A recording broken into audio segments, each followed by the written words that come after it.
Assalamualaikum guys. Kali ini Mimin akan bahas film serial Netflix tentang masa depan. Oke, film seri ini berjudul Altered Carbon Season 1 tahun 2018. Serial ini terdiri atas 2 season guys. Kali ini Mimin akan bahas yang season 1 dulu, oke? Film ini menceritakan tentang kemajuan teknologi di masa depan, yang mana teknologi ini sendiri adalah impian para umat manusia. Teknologi ini dapat membuat manusia menjadi abadi. Di masa ini nyawa adalah hal yang tidak perlu dikhawatirkan lagi. Namun teknologi ini malah dimanfaatkan untuk tindakan kriminal oleh para penjahat. Oke, bagaimanakah kelanjutannya? Langsung saja genjot plotnya. Sebelum masuk ke plotnya, Mimin jelasin sedikit guys, supaya kalian gak bingung dengan isi film ini. Film ini berlatar ketika teknologi yang disebut dengan sistem pemindahan nyawa sudah lama diterapkan. Mekanisme sistem teknologi ini adalah dengan menanam alat digital yang disebut dengan implan DIXA. Implan DIXA tersebut kemudian dimasukkan ke dalam leher bagian belakang dan kemudian dihubungkan dengan saraf otak, yang mana alat itu dapat menyimpan semua peristiwa, ingatan, dan perasaan yang kita lihat. Jika kita meninggal dan otak kita telah berhenti berfungsi, maka kita dapat dihidupkan kembali dengan cara memindahkan DIXA itu ke dalam bekas jasad orang lain yang telah diperbaiki. Kita pun kembali merasakan dan mengingat peristiwa terakhir sebelum kematian. Sistem ini tidak berlaku jika DIXA itu hancur atau rusak. Aturan penggunaan teknologi itu pun dibagi menjadi 2 golongan, yaitu untuk golongan orang kaya yang disebut dengan para Methuselah. Golongan ini dapat berulang kali mengkloning tubuh atau wadah mereka, dan kemudian melanjutkan hidup selamanya dengan tubuh yang sama. Terkadang golongan ini juga dapat memesan tubuh sesuai keinginannya. Sementara golongan orang miskin hanya bisa mendapatkan tubuh seadanya dan tidak sesuai dengan keinginan mereka. Seringkali mereka mendapatkan tubuh yang tidak sesuai dengan jenis kelaminnya. Terkadang mereka juga mendapatkan tubuh yang cacat. Sejak adanya teknologi ini, malah banyak manusia yang menghilang dan jasadnya pun tak pernah ditemukan. Awal film diperlihatkan seorang mantan tentara protektorat negara. Ia bernama Takeshi Kovacs. Saat itu ia sedang bersantai usai menjalankan misinya, yaitu misi membunuh sekelompok orang dan kemudian mengumpulkan implan DIXA dari para korbannya. Takeshi dibantu dengan rekan wanitanya dalam menjalankan tugasnya. Saat itu Takeshi tiba-tiba diserang oleh para pasukan tentara protektorat. Mereka menembakinya sampai akhirnya rekan Takeshi terbunuh. Takeshi diserang karena ia telah mengkhianati para protektorat di masa lampau. Pada akhirnya ia dibunuh, namun DIXA-nya masih aktif dan kemudian dibekukan di penjara Millsport. Setelah 250 tahun DIXA-nya dibekukan, Takeshi tiba-tiba terbangun di ruangan bedah dengan tubuh yang aneh. Para dokter mengatakan bahwa DIXA miliknya telah dipasangkan ke dalam tubuh bekas jasad anggota kepolisian, tubuh yang ia gunakan saat ini. Setelah itu Takeshi juga berkenalan dengan seorang mata-mata kepolisian yang bernama Letnan Christine Ortega. Christine mengatakan bahwa ia dihidupkan kembali karena permintaan seorang Methuselah kaya raya yang bernama Lauren Brankov. Christine kemudian langsung membawa Takeshi menuju rumah Brankov yang ditempatkan di atas awan. Di sana Takeshi disambut oleh istri Brankov yang bernama Miriam Brankov. Takeshi kemudian bertatap muka langsung dengan Brankov. Brankov menceritakan kekuasaannya di seluruh dunia. Ia merupakan seorang elit yang mengendalikan organisasi PBB dan sejenisnya. Dia juga penemu teknologi pemindah nyawa ini. Cloning dari wadah tubuhnya sendiri sangatlah banyak. Bahkan ia sudah menjalani hidup selama 450 tahun. Saat itu Brankov menawarkan sebuah pekerjaan. Brankov tertarik dengan Takeshi karena ia kagum dengan riwayat hidupnya.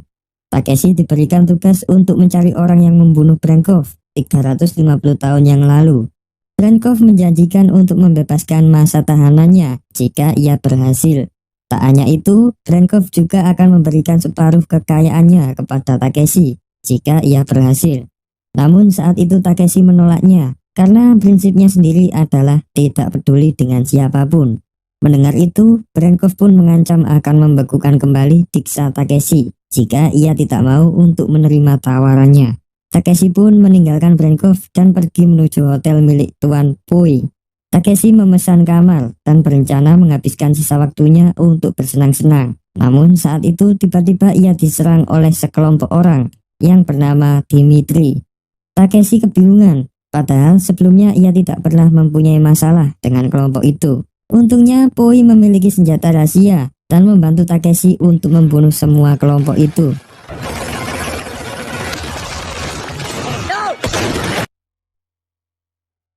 Beberapa saat kemudian, para polisi pun datang menyelidikinya. Di sana juga ada Christine, yang saat itu mengingatkan Takeshi bahwa ia akan dibekukan. Namun Takeshi tak menghiraukannya dan kemudian pergi menyendiri. Takeshi pergi ke tempat sepi dan berniat untuk menghancurkan diksanya sendiri. Namun saat itu ia terbayang dengan mendiang kekasihnya.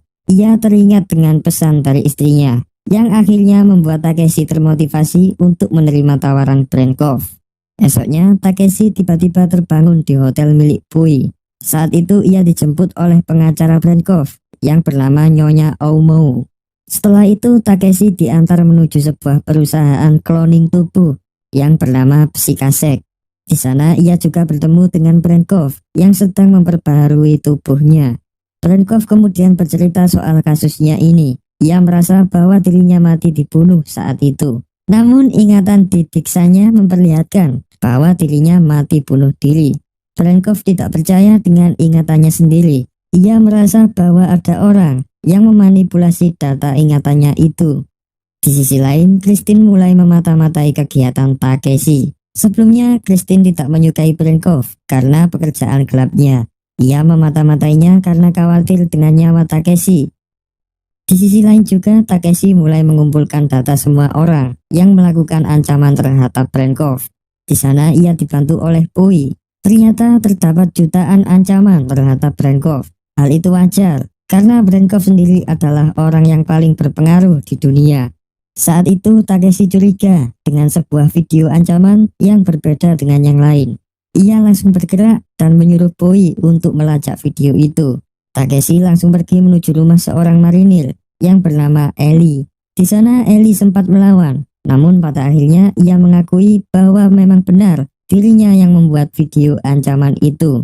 Ellie dendam terhadap Brenkov karena anaknya yang bernama Lizzie telah diperkosa dan kemudian tubuhnya dipukuli sampai hancur. Di sana Takeshi juga menemukan diksa milik Lizzie dan kemudian mencoba memasuki diksa itu melalui program VR. Di dalam VR, ia melihat peristiwa terakhir sebelum Lizzie meninggal. Ia melihat bahwa Lizzie mengalami trauma sebelum ia meninggal. Jikapun Lizzie dihidupkan kembali, ia akan terbangun dengan kondisi trauma. Bisa saja ia menjadi gila. Itulah alasan mengapa Ellie tidak menghidupkan kembali anaknya. Malam harinya Takeshi pergi ke tempat diskotik yang ia lihat di diksa Lizzie saat itu. Ia ingin mencari kebenaran soal omongan Ellie yang telah menuduh Brenkov melakukan pembunuhan terhadap anaknya. Takeshi kemudian pergi ke sana menemui penari erotis yang bernama Alice yang merupakan teman Lizzie. Di sana Takeshi mengaku sebagai Ava Elliot yang merupakan ibu dari Lizzie agar Alice mau bercerita. Alice mengakui bahwa akhir-akhir ini Lizzie dipaksa bekerja sebagai penari erotis. Lizzie juga mempunyai langganan seorang Methuselah, namun ia tidak tahu persis siapa orang itu. Setelah interogasi, Takeshi tiba-tiba ditangkap oleh pihak kepolisian. Ternyata yang menangkap dirinya adalah Christine. Di sana, Christine kembali mengingatkan bahwa Brenkov adalah orang yang berbahaya. Christine tidak menyukainya karena banyak polisi yang dibayar untuk menutupi bisnis gelapnya. Namun alih-alih, Takeshi malah mengatakan bahwa dirinya mempunyai tujuan lain di balik penanganan kasus Brenkov ini. Selang beberapa waktu, pengacara Brenkov pun datang untuk membebaskan Takeshi. Keesokan harinya, Takeshi kembali menemui Ellie untuk melakukan kesepakatan. Takeshi berjanji akan menyembuhkan anaknya dan menghidupkannya kembali. Dengan syarat ia harus menjadi asisten Takeshi selama yang ia perlukan. Singkat cerita, akhirnya Ellie menyetujuinya dan menyerahkan diksa Lizzie kepada Poi. Melihat Ellie yang berpangkat marinir, Takeshi langsung memintanya untuk menunjukkan senjata terbaiknya. Ellie langsung membawa Takeshi menuju tempat paling rahasia, yang mana tempat itu berisi senjata paling canggih di dunia. Akhirnya Takeshi mulai membeli beberapa senjata yang menarik itu. Malamnya Pui memasuki Diksha Lizzie melalui VR dan kemudian mulai melakukan terapi virtual terhadap Lizzie. Pui secara perlahan berhasil mengubah ingatan terakhir dari Lizzie, yang mana saat itu ia sedang stres. Melihat kemajuan anaknya, akhirnya Ellie mempercayai Takeshi dan mulai bekerja untuknya. Keesokan harinya, Takeshi diundang oleh Brenkov untuk datang ke pestanya. Takeshi kemudian berangkat bersama Ellie ke sana. Di sana, Takeshi juga ditugaskan Brenkov untuk memindai seluruh tamu yang kemungkinan besar telah melakukan pembunuhan terhadapnya. Setelah berkeliling, ia tidak juga melihat satupun hal yang janggal dari para tamu. Namun, Takeshi mulai mencurigai putra Brenkov yang bernama Ishak. Takeshi melihat bahwa Ishak cenderung memiliki sifat yang labil dan pendendam. Ia pun meminta izin Brenkov untuk menyelidiki Ishak. Di sisi lain, Ellie berhasil mendapatkan data pengawasan malam sebelum Lizzie meninggal. Mendengar itu, Takeshi langsung pergi kembali ke diskotik untuk mencari informasi lebih lanjut tentang Lizzie. Namun, saat ia menemui Alice, tiba-tiba Alice menyuntikkan cairan bius kepada Takeshi. Ternyata Alice disuruh oleh kelompok suruhan Dimitri, dan pada akhirnya Alice pun dibunuh juga oleh Dimitri. Takeshi kemudian dibawa Dimitri ke ruang VR dan kemudian membayar para dokter untuk membantunya menginterogasi. Takeshi pun dipasangkan alat VR dan kemudian dimasukkan ke ruangan virtual yang tidak nyata. Di sana Takeshi disiksa oleh Dimitri, yang mana sebelumnya ia tidak tahu dan mengira bahwa Takeshi adalah Riker, seorang polisi yang telah mengkhianati Dimitri. Takeshi terlanjur disiksa sampai mati berulang kali. Walaupun hanya virtual, namun tubuhnya tetap merasakan sakit yang sebenarnya. Takeshi merasa bahwa tubuh yang ia gunakan saat ini penuh dengan masalah. Setelah berulang kali merasakan kematian, akhirnya Takeshi tahu kelemahan dari interogasi virtual ini. Takeshi pun mencopot jantungnya sendiri dan membuat para dokter kaget. Melihat Takeshi yang hampir mati sungguhan, para dokter pun melepas alat VR itu dan membuatnya terbangun. Takeshi pun tersadar dan kemudian ia mulai menghabisi semua orang yang ada di ruangan itu. Setelah peristiwa itu, Takeshi langsung pergi menemui Christine untuk meminta pertanggungjawaban atas tubuh yang ia berikan. Takeshi bertanya soal Riker, seorang polisi yang telah tewas. Akhirnya Christine pun menceritakan semua soal tubuh itu. Sebelumnya, Riker adalah kekasih Christine, yang mana saat itu ia tewas karena hukuman mati. Riker terbukti mempunyai kegiatan jual beli manusia bersama kelompok Dimitri. Pengungkapan kasus itu membuat kelompok Dimitri diburu oleh para polisi sampai saat ini. Alasan Christine memakai ulang tubuh Riker adalah karena ia masih mencintainya. Takeshi yang saat ini memakai tubuh Riker pun merasa malu. Ia pun memberikan kepala Dimitri dan meminta Christine untuk membuka diksanya. Christine melihat bahwa Dimitri sempat berganti tubuh sebelum ia mati. Hal itu mengarahkan mereka menuju seorang pengepul tubuh dan diksa ilegal yang bernama Kirnix. Kirnix adalah seorang Methuselah kaya raya juga. Brenkov juga berteman baik dengannya. Di sana Takeshi melihat tubuh beberapa orang, yang mana tubuh rongsokan itu akan dihidupkan kembali dan kemudian diadu. Kirnix adalah orang yang suka menghabiskan uangnya untuk bersenang-senang saja. Di sana Takeshi juga terkejut karena ia melihat tubuh lamanya yang siap diadu di sana. Christine kemudian meminta Kirnix untuk membuka rekaman CCTV yang berisi rekaman Brenkov. Di sana mereka melihat Ishak yang sedang dipukuli Brenkov saat itu. Mereka menduga bahwa Ishak telah membunuh Brenkov karena balas dendam. Hal itu membuat mereka menggeledah langsung rumah Ishak. Di sana mereka menemukan sebuah alat cloning cell, yang mana alat itu sangat langka dan sulit didapatkan secara ilegal. Mereka juga menemukan kloningan tubuh Brenkov yang diduga digunakan Ishak untuk mencari uang melalui tokoh-tokoh penting. Akhirnya Christine langsung menyegel rumah Ishak dan menyita semua properti itu. Tanpa berpikir panjang, Takeshi langsung menemui Ishak dan mengungkapkan semua perbuatannya kepada Brenkov. Brenkov pun marah, namun saat itu Takeshi masih ragu jika Ishak yang melakukan pembunuhan. Takeshi pun meminta Brenkov untuk menunda penghukuman terlebih dahulu. Takeshi pun menemui Christine kembali dan mengajaknya pergi ke bar. Namun mereka tiba-tiba diserang oleh adik Dimitri yang saat itu ia sedang memakai tubuh lama Takeshi. Mereka pun dibawa ke arena pertarungan milik Carnage. Di sana adik Dimitri ingin membalas dendam atas kematian kakaknya dengan bekerja sama dengan Carnage. Sebenarnya Carnage juga sudah lama ingin melenyapkan Christine dan para polisi lainnya. Mereka pun dimasukkan arena dan mulai menghadapi para monster milik Carnage. Setelah melakukan pertarungan yang sangat sengit, akhirnya mereka berhasil membunuh adik Dimitri dan kemudian akhirnya mereka merusak diksanya. Namun melihat itu, Carnage menjadi tidak terima dan menyuruh pasukannya untuk membunuh mereka. Di saat bersamaan, seorang samurai sedang menghabisi seluruh anak buah Carnage dan kemudian menyelamatkan Takeshi. Takeshi melihat bahwa samurai itu ternyata adalah adiknya sendiri yang bernama Rei.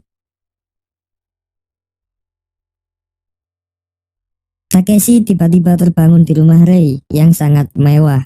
Di sana, Rei mencoba menyempurnakan ingatan Takeshi tentang masa lalunya. Takeshi pun langsung flashback dengan peristiwa pertama kali saat ia bergabung dengan tentara protektorat. Saat itu ia sedang melakukan misi penangkapan terhadap salah satu bos Yakuza yang meresahkan kota. Para tentara, termasuk Takeshi, kemudian menggerebek tempat Yakuza itu. Di tengah misi, Takeshi tiba-tiba melihat seorang wanita dari Yakuza yang ternyata adalah adiknya sendiri. Merasa adiknya akan terbunuh, Takeshi pun menembaki temannya sendiri.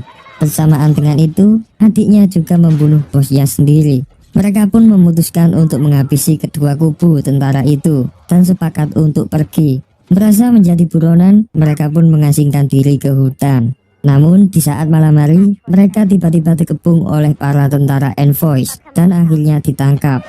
Keesokannya, Takeshi terbangun dengan kondisi terborgol. Ia diberi tawaran oleh seorang pemimpin envoy yang bernama Quill Chris. Karena kondisi Takeshi yang sedang menjadi buronan, akhirnya ia menerima tawaran Quill Chris dan bergabung dengan pasukannya. Di sana mereka diajarkan untuk memberontak. Tujuan mereka adalah untuk mengajukan rancangan Undang-Undang 635 yang berisi tentang kebebasan penggugatan korban pembunuhan terhadap pembunuhnya, yang mana sejak adanya teknologi ini, pembunuhan sangat sering terjadi dan tidak ada hukum yang berlaku. Suatu saat, Takeshi jatuh cinta dengan Quill Chris dan berniat untuk menikahinya. Namun, diksa teman-teman mereka tiba-tiba diserang oleh malware yang disebut dengan virus Rowling. Virus itu mengacak-ngacak data diksa mereka dan membuat mereka saling membunuh. Akhirnya semua pasukan envoy pun musnah. Takeshi pun dikepung oleh para tentara protektorat, namun ia berhasil selamat. Di sisi lain, Quill Chris dan Rei berhasil naik pesawat. Namun di tengah perjalanan, tiba-tiba Rei menyerang Quill Chris karena ia telah meninggalkan Takeshi. Mereka berdua bertengkar, sampai akhirnya Rei meledakkan bom di dalam pesawat. Tubuh dan diksa Quill Chris hancur, sementara diksa Rei berhasil ditemukan. Sejak itulah Rei dan Takeshi terpisah. Rei juga menyuruh Takeshi untuk menjauhi Brenkov dan Christine karena ia tidak ingin Takeshi celaka. Takeshi pun juga kecewa karena Rei telah tega membunuh Quill Chris, kekasihnya. Di sana Takeshi juga melihat beberapa tubuh yang pernah ia lihat. Ternyata Rei lah yang memperkerjakan mereka. Di sana Rei mengancam akan membunuh orang-orang di sekitarnya jika Takeshi tidak menutup kasus Brenkov itu. Akhirnya Takeshi pun meminta diksa dari Ava Elliot yang merupakan istri dari Ellie dan memasangnya dalam tubuh seadanya. Akhirnya Ellie berhasil bertemu dengan istrinya kembali yang telah sekian lama dibekukan oleh anak buah Rei. Di sisi lain, mereka melihat perkembangan dari Lizzie, anaknya, yang tiba-tiba berubah menjadi perempuan penuh dengan skill pembunuh. Beberapa hari ke depan, Lizzie sudah siap untuk dihidupkan kembali. Di sisi lain, Christine yang telah pulih dari cederanya itu kemudian menyuruh peretas kelas kakap yang bernama Miki untuk menelusuri kesamaan DNA Takeshi. Miki menemukan bahwa ada tubuh yang memiliki DNA yang sama, yang sekarang sedang disimpan di besi kasek. Christine langsung menyuap beberapa penjaga untuk memasuki brankas itu. Namun ternyata ia sendiri telah memasuki jebakan dari Rei. Di hotel milik Pui, Rei menggunakan tubuh Christine untuk membujuk Takeshi. Namun Takeshi tahu, dan kemudian ia mengancam Rei jika terjadi apa-apa dengan diksa Christine. Rei pun mengancam akan membunuh keluarga Christine. Takeshi pun langsung mulai membuat rencana untuk segera menghentikan kasus Brenkov ini sebelum semuanya terbunuh oleh Rei. Miki pun tiba-tiba bergabung dengan Takeshi karena ia khawatir tentang keberadaan Christine. Akhirnya kerja kelompok pun dimulai. Takeshi memutuskan untuk menuduh pengacara Brenkov. Takeshi kemudian menunjukkan bukti yang telah dimanipulasi. Akhirnya Brenkov percaya bahwa pengacaranya sendirilah yang membunuhnya. Brenkov pun memenuhi janjinya dan memberikan kebebasan serta kekayaan terhadap Takeshi. Di sisi lain, semua keluarga Christine pun dibunuh oleh anak buah Rain. Melihat itu, Takeshi langsung menemui Rain. Sebenarnya Rain tidak ingin kehilangan kakaknya lagi. Rain berniat mengajak Takeshi untuk bergabung dengannya. Namun Takeshi lebih memilih Christine karena ia terlanjur mencintainya. Mendengar itu, Rei pun langsung memutuskan untuk bertindak lebih kejam lagi. Dengan kekayaan yang melimpah, Takeshi langsung membeli alat cloning cell secara ilegal dan kemudian menggandakan tubuhnya sendiri. Takeshi bersama kelompoknya pun berniat untuk melacak markas Rain, tempat Christine dibekukan. Miki pun meretas keamanan dan menemukan bahwa markas Rain sebenarnya menyatu dengan sebuah hotel elit di atas awan. Selama ini Rain telah menjalankan bisnis jual beli tubuh dan diksa ilegal. Ia juga membuat sebuah tubuh dari bahan sintetis, yang mana boneka itu akan diisi dengan diksa semua korban yang telah dibunuh. Rain kemudian memprogram diksa itu dengan ingatan seks saja. Boneka itulah yang digunakan para orang kaya untuk melampiaskan nafsunya. Menemukan markas Rain, Ellie dan Takeshi pun datang ke sana. Ellie memakai identitas seorang jenderal agar ia bisa memasukinya. Di sisi lain, Takeshi langsung mencari ruangan markas Rain itu dengan bantuan navigasi Miki dari jarak jauh. Akhirnya Takeshi dan Ellie berhasil mengepung Rei.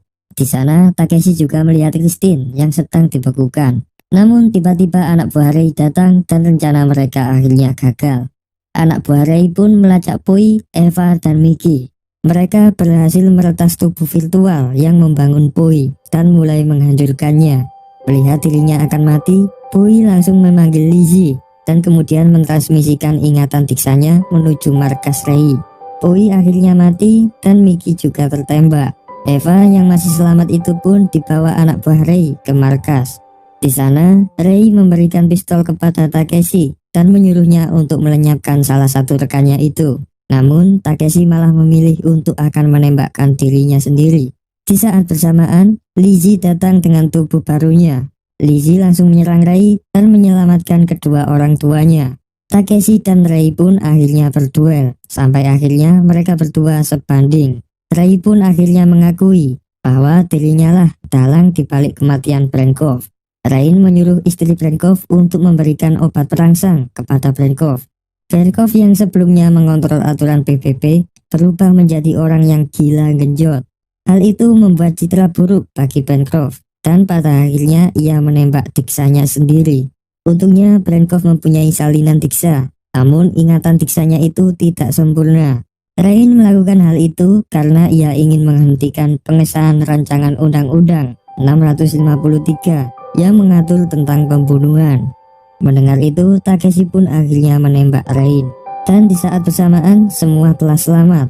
Hotel gelap itu kemudian dijatuhkan dan semua misteri soal orang hilang di kota pun terungkap. Takeshi pun menemui Brenkov dan mengatakan apa adanya. Pengacara yang telah ia tuduh itu kemudian dibebaskan dan istri Brenkov telah dinyatakan bersalah karena ia telah bekerja sama dengan Rei dan ia juga penyebab Brenkov melakukan bunuh diri. Akhirnya film ditutup dengan terungkapnya perdagangan manusia dan rancangan Undang-Undang 653 itu akhirnya disahkan. Semua polisi korup dan para penjahat di sana pun akhirnya ditangkap.